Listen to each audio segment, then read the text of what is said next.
जय श्री राम।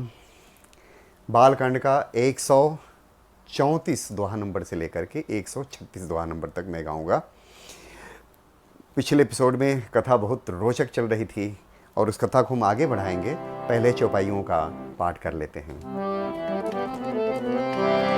सखी संग ले कुंवर तब चली जनुराज मरार, देखत फिरई महेप सब कर सरोज जय मां। हे हाँ मंगल भवन अमंगल हारी, द्रवहु सुदशरथ अजिर बिहारी।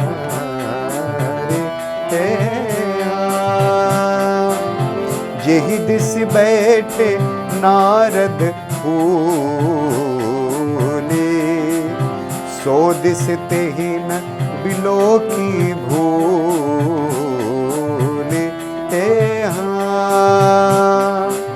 पुनि पुनि मुनि ओकसहि अकुलानी, देख दसाहर गन मुस्कानी।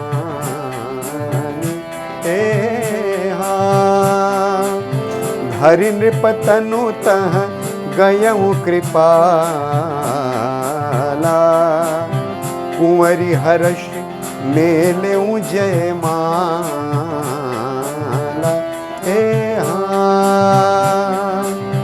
दुल्हिन ले गे लक्ष्य निवासा, नृप समाज सब भयउ निरासा। मुनियति बिकल मोह मति नाठी, मनि गिर गई छूटी जनु गाँठी।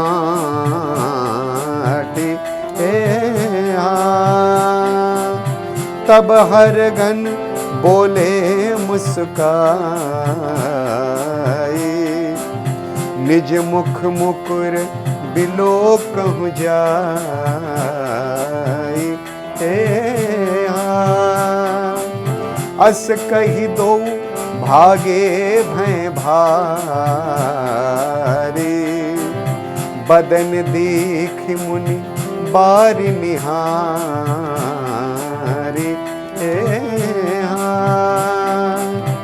बेशु बिलोकी क्रोध अति बाड़ा, तिनहि सराप दिन्ह अति गाढ़ा।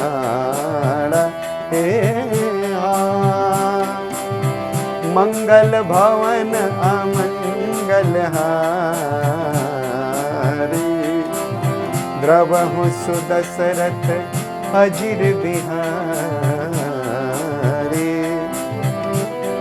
ओहु निशाचर जाय तुम कपटी पापी दो, हंसे हूँ हम ही सो ले हूँ फल, बहुरी हंसे हूँ मुनि को। मंगल भवन अमंगल हारी, द्रवहु सुदशरथ अजिर बिहारी। पुनि जल दीख रूप निज पावा, तदपि हृदय संतोषन आवा। फरकत अधर कोप मन माही, सदपि चले कमलापति पाही। दहऊँ श्राप की मरी हूँ जाई, जगत मोरी उपहास कराई। बीच ही पंथ मिले धनुजारी, संग रमा सोई राजकुमारी। बोले मधुर बचन सुरसाई, मुनि कहाँ चले बिकल की नाई। सुनत बचन उपजा अति क्रोधा, माया बसन रहा मन बोधा। पर संपदा सकहूँ नहीं देखी, तुमरे ईर्षा कपट बिसेकी। मथत सिंधु रोद्रही बौरायहूँ, सुरन प्रेरी विष पान करायहूँ। मंगल भवन अमंगल हारी, द्रबहु सुदशरथ अजिर बिहारी। असुर सुराभिष संकरहि, आप रमा मन चार। स्वार्थ साधक कुटिल तुम, सदा कपट व्यवहार। बोलिए सियावर रामचंद्र की जय, पवन सुत हनुमान जी महाराज की जय, मात जानकी की जय, बोलो लखन लाल की जय। भावार्थ की तरफ चलते हैं और हम वहाँ थे कि राजकुमारी अपनी सखियों को लेकर के ऐसे चली जैसे राजहंसिनी चल रही हो, और अपने हाथ में जयमाला लिए राजाओं को देखते हुए घूमने लगी, फिरने लगी। जिस ओर नारद जी रूप के गर्व में फूले बैठे थे, उस ओर उसने भूल कर भी नहीं देखा। देखिए आश्चर्य की बात, प्रभु क्या चाहते हैं। नारद मुनि बार बार उचकते और छटपटाते, उनकी दशा देखकर शिव जी के गण मुस्कुराते, हंसते मन ही मन। कृपाल भगवान भी राजा का शरीर धारण कर वहां जा पहुंचे।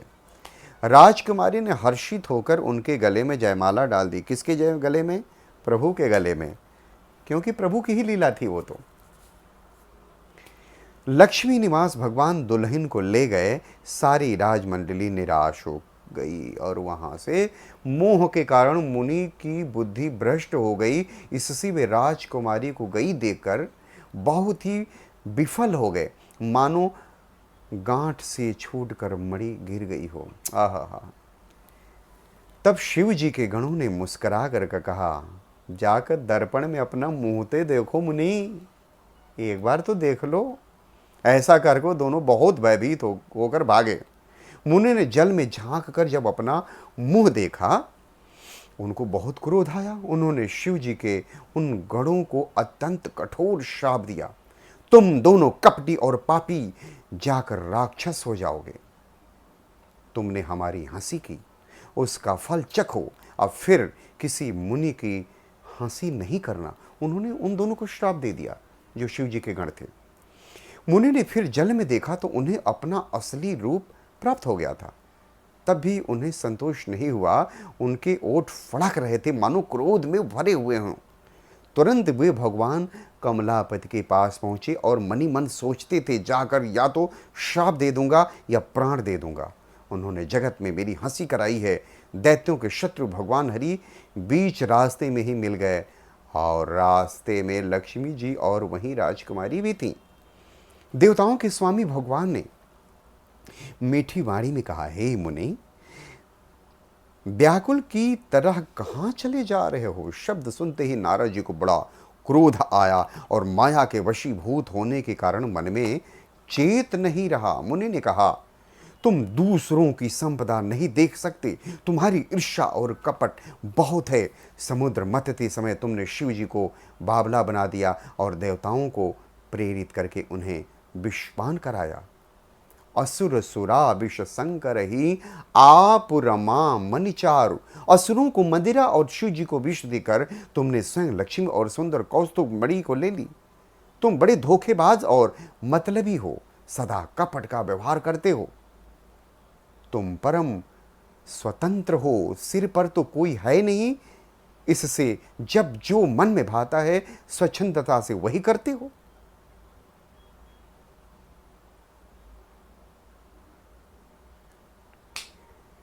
कथा बहुत रोचक है, चूँकि यहाँ मैं समाप्त करता हूँ और 136 तक मैं बोला था। इस कथा को आगे बढ़ाएंगे अगले एपिसोड में। बहुत आनंद आ रहा है। उस दृश्य की अब कल्पना करें, उस छवि को निहारें और प्रभु के लीला का गुणगान सुनते समय प्रभु का ध्यान करें। कल्याण होगा, ये निश्चित जानें। बोलिए सियावर रामचंद्र की जय। जय श्री